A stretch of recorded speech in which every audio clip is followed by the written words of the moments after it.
Bore da, a chroeso I wasanaeth boreol Eglwys Dewi Sant ar Sul y Blodau.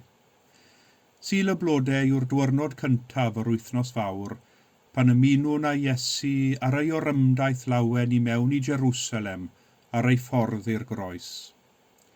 Yn roddodiadol, dechreuwn ein gwasanaeth trwy fendithio'r croesau palmwydd. Os oes gennych groes balmwydd yn y tŷ, mae croeso I chi osod y podlediad hwn ar pos i'w mofyn. A gai awgrymu eich bod yn ei gosod mewn lle amlwg o'ch blaen yn ystod y gwasanaeth hwn, ac wedyn rhywle amlwg yn y tŷ trwy gydol yr wythnos hon, yn destun myfyrdod I chi. Os oes gennych groes balmwydd o'ch blaen, gai ofyn I chi ddal gafael yn ddonawr wrth I ni weddio, gweddiwn. O Dduw ein gwaredwr, yr ymdeithiodd dy fab Iesu Grist I mewn I Jerusalem I ddioddef ac I farw. Dyrwy'n I weld mae arwyddion o'i fuddugoliaeth yw'r croesau palmwydd hyn, a chaniatáu ni sy'n ei dwyn yn ei enw, ei gyfarch yn wastadol yn frenin arnom, a'i ddilyn ar hyd y ffordd sy'n arwain I fywyd rhagwyddol, sy'n byw ac yn teyrnasu gyda thi ar ysbryd glân, yn awr ac yn oes oesoedd. Amen. Melys ydyw cywair ein telynau glân, am fod oriau bywyd o'r yn llawn o gan. Nid oes gan ein plentyn hawl I fod y dris, yn y ffintau ffyflon sydd yn dilyn Cris. Hosanna per Hosanna, Hosanna per Hosanna, Hosanna I foe. Hosanna, Hosanna, Hosanna I foe. Hosanna per Hosanna, Hosanna per Hosanna, Hosanna I foe.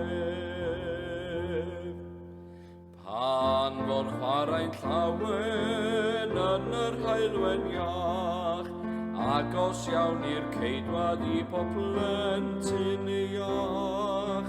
Mae pob gwg yn cilio pan fydd ei gyrllaw, ac mor hawdd yn cydio yn ei dyner law. Hosanna per Hosanna, dyrchafon lawen y lef. Hosanna, Hosanna, Hosanna I foe. Hosanna per Hosanna, Hosanna per Hosanna, Hosanna I foe. Gwasgwn yn gosach beinyf at o heb, ni chawn effwaith gwmni at y ffordd i'r new, ar ei wyneb anwyl eis wen o hyn, ac mor hawdd i'w caru cyfaith blant y byd. Hosanna, Hosanna, Hosanna I foe. Hosanna, Hosanna, Hosanna I foe. Hosanna per Hosanna, Hosanna per Hosanna, Hosanna I foe.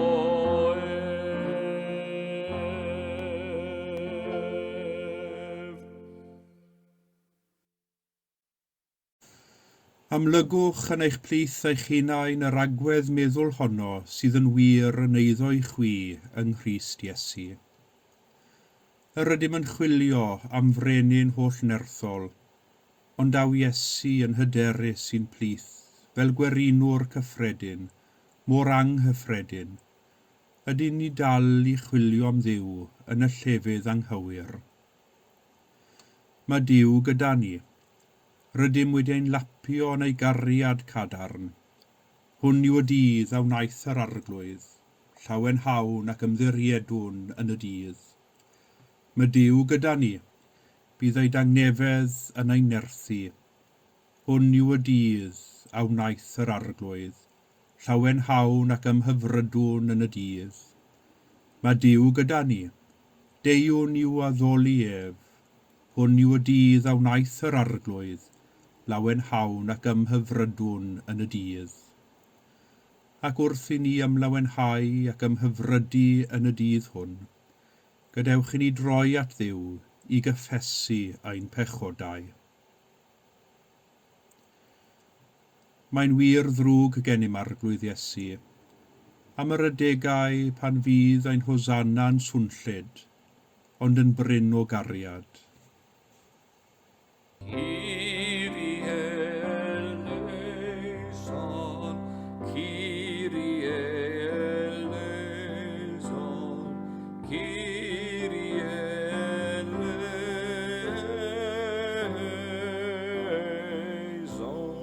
Mae'n wir ddrwg gennym arglwydd Iesu, am yr adegau pan fyddwn yn dewis bod yn boblogaidd yn hytrach na bod yn rhinweddol.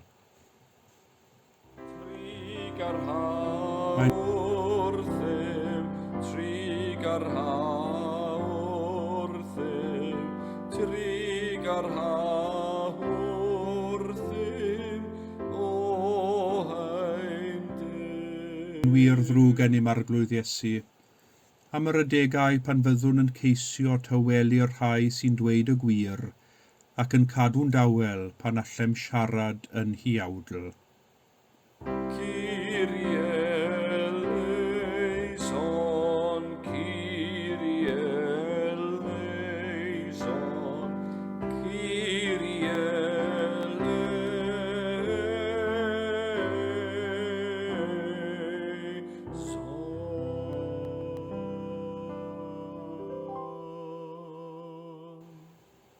Maddau ni, ac ysbrydolau ein camau wrth i ni ddilyn di tuag at y groes, a thu hwnt i hynny. Yr holl alluog Dduw sy'n maddau i bawb sy'n wir a difeiriol, a drigyrhau wrth eich a chryddhau o bechod, a'ch cadarnhau mewn daioni, a'ch cadw yn y bywyd tragwyddol, trwy Iesu Grist ein harglwydd. Amen. Am y degau o ddathlu a llawenydd, diolchwn i'r arglwydd, canis da i'w ef. Mae ei gariad yn para am byth. Am ei bresenoldeb pan fo arno mae angen fwyaf, diolchwn i'r arglwydd, canis da i'w ef. Mae ei gariad yn para am byth. A pharchedig ofn a rhyfeddod, diolchwn i'r arglwydd, canis da i'w ef. Mae ei gariad yn para am byth. A llais a chalon, diolchwn i'r arglwydd, canis da i'w ef.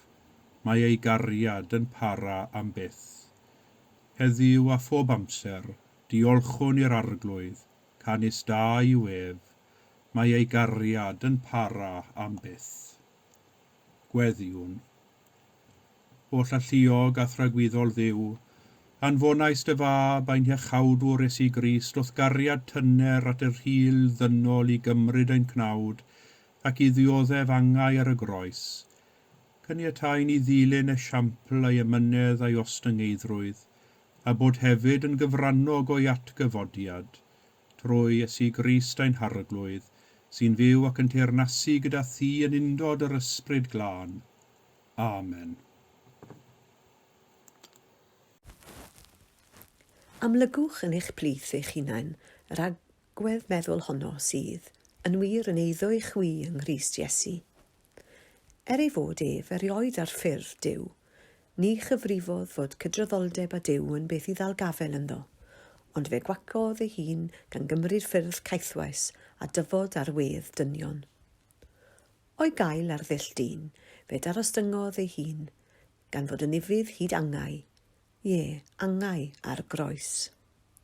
Am hynny, tra dyrchafodd diwedd, a rhoi iddo'r enw sydd goriwch pob enw, Fel wrth enw Iesu y plygau pob glin yn nef ac ar y ddaear a than y ddaear, ac y cyffesau pob tafod fod Iesu Grist yn arglwydd, gogoniant Duw Dad.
Gwrandewch Efengil Crist yn ôl Sant Luc.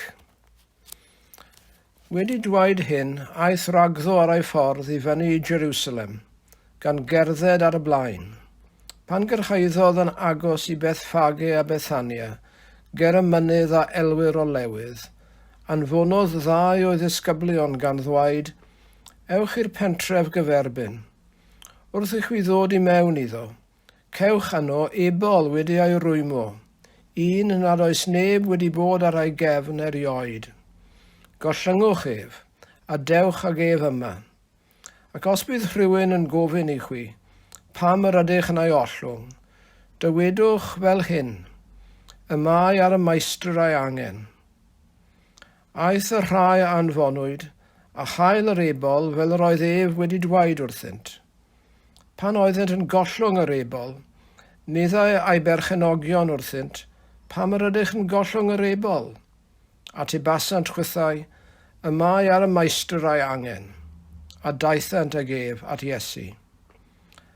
Yna taflasant ei mentyll ar yr ebol, a gosod Iesu ar ei gefn. Wrth iddo fynd ar ei flaen, roedd pobl yn taini ei mentyll ar y ffordd.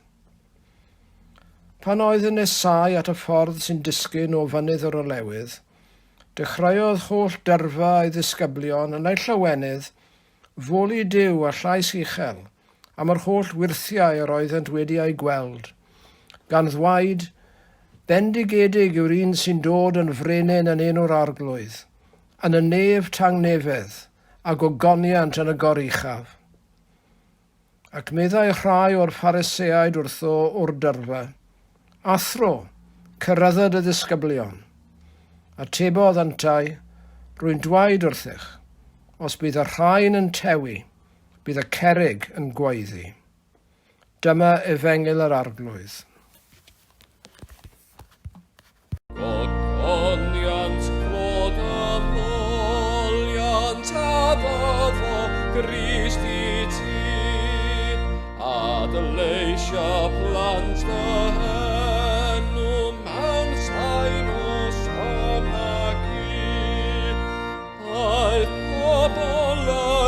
Hebread o flaen ar palmwydd glan, a ninau a fframwn ein gweddi al a chan.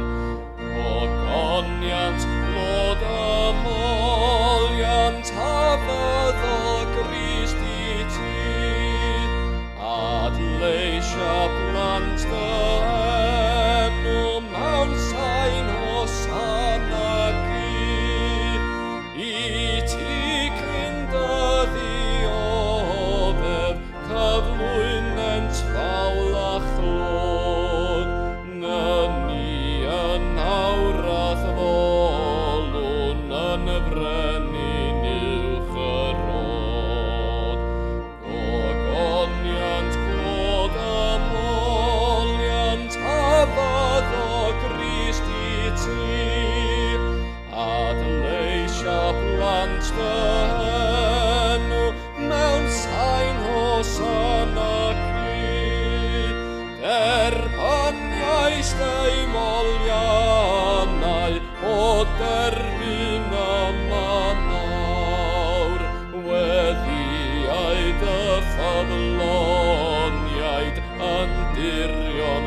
Cewch yno ebol wedi ei rwymo, un nad oes neb wedi bod ar ei gefn erioed. Gollyngwch ef, a dewch ag ef yma. Rhan o'r 10 adnod ar 20, o'r 4 bennod ar 15, o'r Efengil yn ôl Sant Lyc. Dwi'n siŵr eich bod wedi sylwi, ar gefn bron pob asyn, dwi'n siŵr bod ei thriadau, mae llun croes. Mae'n un o nodweddion yr anifail sy'n ei gwneud hi'n weddol hawdd i'w adnabod. Dwi'n siŵr hefyd eich bod yn gyfarwydd ar traddodiad sy'n gysylltiedig ar groes ar gefn yr asyn. Yn rhyfedd iawn, mae o leiaf 2 draddodiad, a'r 2 yn gysylltiedig, wrth gwrs, a Iesu yn marchogaeth i mewn i Jerusalem ar gefn ebol asyn. Mae'r traddodiad cyntaf yn mynd fel hyn. Pan oedd yr asyn yn cario Iesu mewn i Jerusalem, yr oedd yn mwynhau yr holl sylw, yr holl hwyl, asbri a chynwrdd y bobl yn gweiddi Hosanna, bendigedig yw'r un sy'n dod yn enw'r arglwydd. Roedd seiniau ymoliant ar mawl yn ei blesio'n fawr. Yr oedd yr asyn yn meddwl ei fod yn cario rhywun pwysig ac enwog iawn ar ei gefn. Ond wrth iddo nesau at Jerusalem fe synhwyrodd fod yr un a oedd ar ei gefn ar ei ffordd i wynebu ei ddioddefaint a'i farwolaeth ar groes. Fe deimlodd yr a oedd yn ysbryd Iesu wrth iddynt gyrraedd porth y ddinas sanctaidd. Rhai diwrnodau yn ddiweddarach, fe glywodd yr asyn sŵn y dyrfa yn gweiddi eto, ond nid seiniau mawl, moliant a llywenydd oedd y tro hwn, ond gweiddi cas a gwawdio creulon. Dilynodd yr asyn y sŵn, ac wedi cyrraedd y man fe welodd yr un a fu gynt ar ei gefn yn hongian ar groes, ac mor ofnadwy oedd yr olygfa, bu'n rhaid o droi ei olwg o ddiarni. Nid oedd yn gallu dioddef edrych ar Iesu yno, ac fe edifarhaodd am na chafodd y cyfle i gario'r groes ar ei gefn ei hun mwyn ysgyfnhau ychydig ar ddioddefiadau Iesu. Cymaint oedd cariad yr asyn at yr un a eisteddodd ar ei gefn ar ei ffordd i Jerusalem, a chymaint oedd ei dosturi wrth ei weld yn dioddef. Rhoddodd Duw y fraint iddo gario llun y groes ar ei gefn, fel y gallai'r asyn, llwydyn a nifel gwaith, fod yn atgof i'r ddynoliaeth o un genhedlaeth i'r llall, o'r hyn a wnaeth Duw o'i fawr gariad ar y groes dros y ddynoliaeth. Mae'r ail draddodiad yn debyg iawn i'r cyntaf, ond y tro hwn roedd gan ffarmwr ebol a oedd wedi cyrraedd yr oedran i ddechrau gweithio. Ond roedd yr ebol yn weddol fach ac yn wanllid ei olwg, ac fe wyddai'r ffarmwr o brofiad na fyddai'n werth ei gadw fel anifail gwaith. Felly, fe benderfynodd mae'r peth doethach i'w wneud fydda ei ddifa. Ond roedd gan y ffarmwr blant, a phan synhwyrodd y plant a oedd wedi dotio ar yr ebol hwn beth oedd yn mynd i ddigwydd, crefasant arno i beidio ei ladd, ond mynd ag ef a'i glymu goeden tu allan i'r pentref, yn agos at y brif ffordd i Jerusalem. Efallai byddai rhywun yn mynd ag ef a gofalu amdano. Mwyn pleidio a siomi ei blant, fe ildiodd y ffarmwr i'w dymuniad. Fel yr oedd yn clymu yr ebol i'r goeden, dyma 2 ddyn dieithr yn dod a gofyn iddo a fydde'n fodlon iddynt fynd ar ebol oherwydd y mae ar y meistr ei angen. Fe gytunodd y perchennog yn llawen, gan synnu bod unrhyw un am gymryd yr asyn, ac fe aeth y 2 ddisgybl ag ef. Ebol asyn doedd neb yn ei eisiau, ebol asyn oedd neb yn gweld gwerth ynddo, a gafodd y fraint o gario gwaredwr y byd i mewn i Jerusalem. Yn ôl y traddodiad, fe ddilynodd yr ebol Iesu trwy gydol yr wythnos honno yr holl ffordd i'r groes. A phan syrthiodd cysgod y groes ar ei gefn, fe adawodd ei ôl. Ers y dydd hwnnw mae ôl y croes wedi bod ar gefn yr asyn, yn arwydd i bawb ym mhob cenhedlaeth o bwysigrwydd y groes, a'r pwysigrwydd o godi'r groes a chanlyn Iesu bob dydd. Wrth gwrs, traddodiadau hyfryd yw rhain, traddodiadau sy'n ceisio esbonio pam y llun y groes yn ymddangos ar gefn yr asyn. Maent hefyd yn draddodiadau sydd yno'n helpu ni weld y cysylltiad rhwng gorymdaeth lawen Iesu mewn i Jerusalem a'i groeshoeliad. Heddiw yw Sul y Blodau, y Sul sy'n dechrau'r wythnos fawr, yr wythnos bwysicaf a dwysaf yn y flwyddyn eglwysig. Dyma'r wythnos lle canolbwyntiwn ni ar ein iechawdwriaeth a ddaeth i'n rhan trwy ddioddefiadau a marwolaeth Iesu ar groes. Yn ystod yr wythnos hon, deiwn yn rhan o ddrama ymwneud Duw a'i fyd trwy fywyd a marwolaeth yr un dyn, Iesu Grist. Nawr, petaem ni yn yr eglwys heddiw, bydden ni wedi dechrau'r gwasanaeth â hwyl ag asbri, yn canu ein hosanna i fab Dafydd a chodi ein croesau palmwydd. Byddem wedi ymuno ar dyrfa oedd wedi croesawu Iesu Jerusalem a llawenydd mawr, ond o fewn dim, byddem yn gwrando ar hanes y dioddefaint. Y llawenydd yn troi'n ddwyster yn syth, y mawl yn troi'n wawd, a ninnau'n edrych ar Iesu ar y groes, yn ei yng a'i ddioddefaint. Yn maddau'r lleidir a difeiriol gan ddweud wrtho, yn wir rwy'n dweud wrthyt, heddiw byddi gyda mi ym Mhyradwys. Byddem yno pan ddeu tywyllwch dros yr holl wlad, a Iesu yn llefaru ei eiriau olaf. O dad, i ddwylo dir rwyf yn cyflwyno fy ysbryd. Byddem yno, yn clywed y cynwriad ar ôl gweld Iesu'n marw yn dweud, yn wir, dyn cyfiawn oedd hwn. Yn ymateb i hyn oll, efallai byddem yn gofyn yr un cwestiwn a ofynodd John Elias yn ei emyn, ai am ddymea i, dioddefodd Iesu mawr. Ond mae cysgod y groes yno wrth i Iesu baratoi farchogaeth i mewn i Jerusalem. Gofynodd i'w ddisgyblion, os cofiwch, i nôl ebol nad oes neb wedi bod ar ei gefn erioed. Hynny yw, ebol nad oedd wedi cael ei roi i weithio o'r blaen. Mae'n fanylun pwysig yn yr hanes ac mae'n hawdd i ni ei golli. Yr unig amser y byddai Iddewon yn mynnu defnyddio nifail nad oedd wedi gweithio o'r blaen, oedd mwyn cyflawni gwaith cysegredig, gwaith ar gyfer Duw. Wrth i Iesu farchogaeth i mewn i Jerusalem ar asyn nad oedd neb erioed wedi bod ar ei gefn, yr oedd Iesu'n arwyddo a'i fod yn dod i Jerusalem i gyflawni bwriadau Duw, i gyflawni gwaith Duw, gwaith cysegredig. A beth yw'r groes, ond gwaith Duw? Gwaith Duw o ddod â chymod, maddeuant a thangnefedd i'r byd.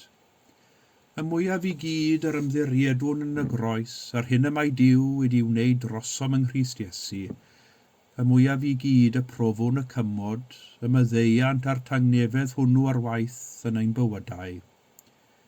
Gwaith cysegredig Duw bydd y byd yw'r groes. Fe welwn ystyr hefyd yn y ffaith bod Iesu wedi mynd i mewn i Jerusalem yn marchogaeth ar gefn asyn. Dyma'r unig dro ni glywed am Iesu yn marchogaeth. Arfer Iesu a'i ddisgyblion oedd cerdded i bobman, ond nid y tro hwn. Nawr, fel arfer, bydde'r dyn mwyaf cyfoethog a phwysig os ar bererindod un o'r gwyliau mawr yn Jerusalem ac yn enwedig ar gyfer gwyl y Pasg, yn dod oddi ar y gefn ei geffyl neu asyn a cherdded y filltir olaf, fel arwydd o'i ostyngeidrwydd. Ond gwnaeth Iesu gwrthwyneb. I cheisiodd Iesu guddio ei hun ymhlith tyrfa a sleifio i mewn i Jerusalem yn dawel heb i'r awdurdodau sylwi arno. Yr oedd am i'r byd wybod ei fod wedi cyrraedd. Am y tro cyntaf, fe ddringodd Iesu ar gefn ebol asyn a gwneud ei daith olaf i mewn i Jerusalem gan ddod megis brenin. Ond brenin, yn gwisgo ei ddillad pob dydd, yn dod mewn tangnefedd i gyflawni gwaith Duw.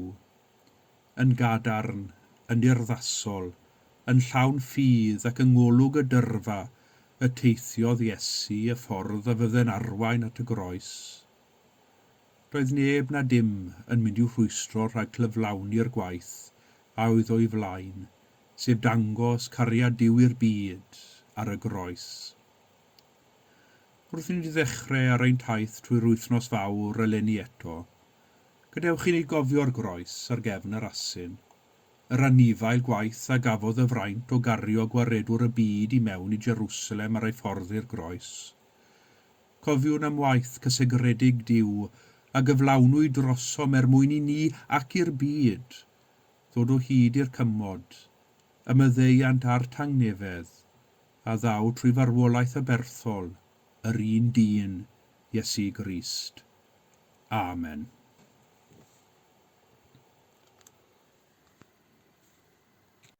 A dywedwn y credo gyda'n gilydd. Yr wyf yn credu ac yn ymddiried yn i'w dad, a greodd bopeth sydd. Yr wyf yn credu ac yn ymddiried yn ei fab Iesu Grist, a brynodd ddynol ryw. Yr wyf yn credu ac yn ymddiried yn ei ysbryd glân, sy'n rhoi bywyd i bobl Dduw. Yr wyf yn credu ac yn ymddiried yn un Duw, Dad, Mab ac ysbryd glân. Amen.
Offrymwn i Dduw ein tad weddi ar Eglwys, a darostyngodd ein harglwydd Iesu Grist ei hun yn ddiod ar ei mwyn, a dioddef yng y groes.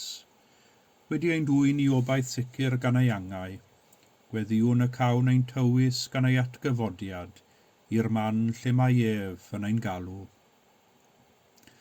Dros bob un fydd heno yn mynd i'r gwely yn ewynog, dros bob un sy'n dibynnu ar fanciau bwyd, dros bob un y bu i'w gynheuaf fethu, dros bob un y mae aelodau o'r teulu yn rhy wael i weithio.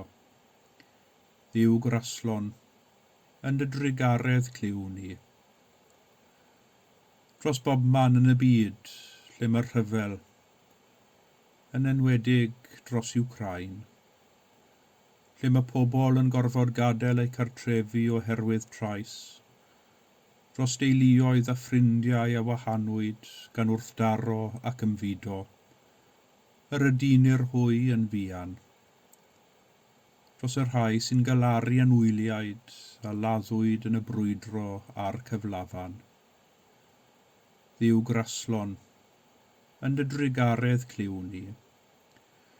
Dros yr holl gymunedau gwahanol o fewn yr Eglwys Fyd-eang, y bydd iddynt gael gweledigaeth i wasanaethu mewn ffyrdd creadigol, gan gynnig trigaredd a gobaith i'r rhai y maint yn ymwneud â hwy. Dduw graslon, yn dy drigaredd cliw ni. Drosom ni, dros y rhai y mae'n hawdd gennym a'i caru, a rhai sy'n cynnig heru ni. Boed ni gael ei nerthu a'n cefnogi. Dduw graslon, yn dy drigaredd cliw ni. Wrth i wyliau'r Pasg ddechrau, gweddiwn gyda'n gilydd dros fywyd y teulu. Nefol dad, diolchwn i ti am ein cartrefi a'n teuluoedd, am fwyd a dillad ac am bob hapusrwydd y gall rhieni a phlant ei rannu. Gofynnwn am eithgariad ein hamgylchynu, a thofal ein hamddiffyn, ac am gael adnabod y dagnefedd bob amser. Arglwydd yn dy drigaredd, derbyn y gweddiau hyn, mwyn dy fab Iesu Grist ein harglwydd. Amen. Ac fel y dysgodd ein hiechawdwr ni, gweddiwn yn hyderus. Ein tad, yr hwnnwyt yn y nefoedd, sancteiddi ar denw deled y deyrnas, gwneler dewyllus, megis yn y ne felly ar y ddeiar hefyd.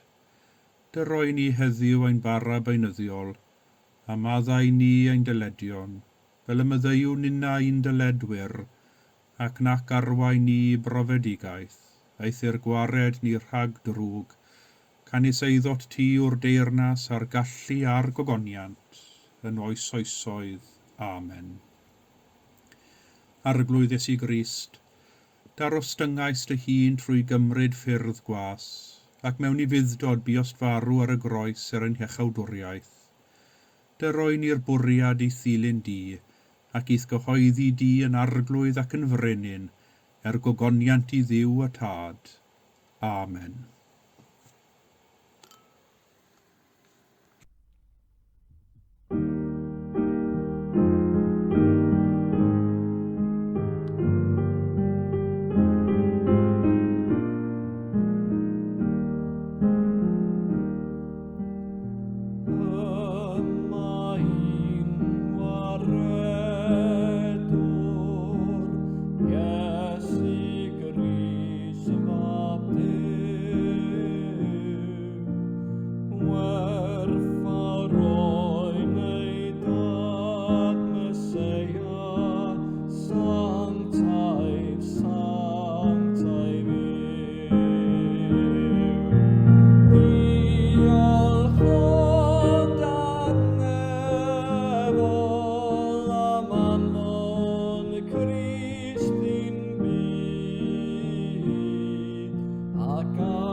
Bydded i'r Crist croeshoeliedig eich tynnu at o ef ei hun, sy'n sylfaen ddiogel ffydd, yn gynhaliwr cadarn gobaith ac yn sicrwydd myddeiant pechodau. A bendith Duw holl alluog, y tad y mab a'r ysbryd glân, a fo'n eich plith ac ydrigo gyda chwi yn wastad. Amen.